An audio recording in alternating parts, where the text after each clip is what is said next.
यहाँ भी मैं अभी 1 लाख रुपए दे रहा हूँ, पक्का हो। नहीं अभी हम खुद आपके 15 दिन का अंदर देखना चाहते हैं, यहाँ पे पक्का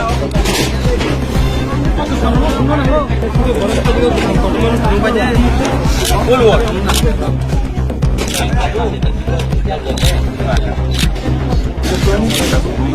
नहीं हम अपना पॉकेट से दे रहे आपको।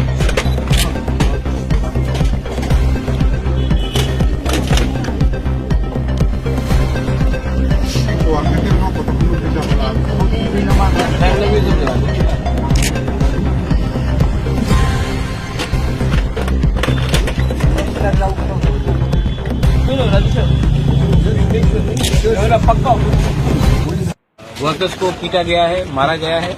मैं उनके पास जा रहा हूँ और उनके साथ मैं देखूंगा। यहाँ में पार्टी ऑफिस जलाया गया है, अभी हुमुलुंग में भी पार्टी ऑफिस को तोड़ा गया है। मैं जाके वहाँ में सिचुएशन को स्टॉप। अभी जो सिचुएशन ऐसा हो रहा है दोनों पार्टी में, अब उसमें क्या मैसेज देंगे? मेरा एक ही मैसेज है कि जो लोग किसी का पार्टी ऑफिस जलाते हैं, एक दिन सीपीएम का फ्लैग था, शायद कोई टाइम कांग्रेस में ज्वाइन किया होगा, कोई टाइम मोथा में आया होगा, आज बीजेपी में। लेकिन गुंडा का कोई पार्टी नहीं होता है। गुंडा पॉलिटिकल प्रोटेक्शन को लेने के लिए पार्टी बदलता है, झंडा बदलता है, लेकिन इसमें नुकसान कम्युनिटी का होता है, दफा का होता है।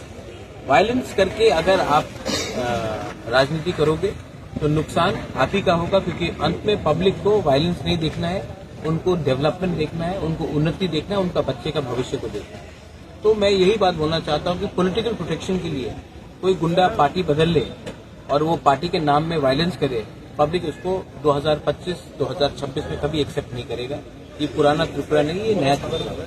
और नया त्रिपुरा में हमको डेवलपमेंट चाहिए, ना कि वायलेंस चाहिए, जो पश्चिम बंगाल, केरला और त्रिपुरा में होता है। वैसा रंग का वायलेंस से किसी को कुछ नहीं मिलेगा। ये ऐसा मिसक्रेंट लोगों को क्या एक्शन लेंगे? उनको तो अगर मेरे हाथ में डंडा हो तो मैं उनके अपने हाथ से उनको पीट के उनको जेल में डालूंगा, क्योंकि ये मिसक्रेंट उनका कोई पार्टी नहीं है। उनको गुंडागर्दी करना है, एक्सटॉर्शन करना है, धंधा करना है पार्टी के प्रोटेक्शन में। इसी के लिए मैं बोल रहा हूँ, यही लोग सीपीएम में थे, एक टाइम कांग्रेस में गए होंगे, एक टाइम मोथा में आए होंगे, आज बीजेपी में है, कल फिर से सीपीएम में चले जाएंगे।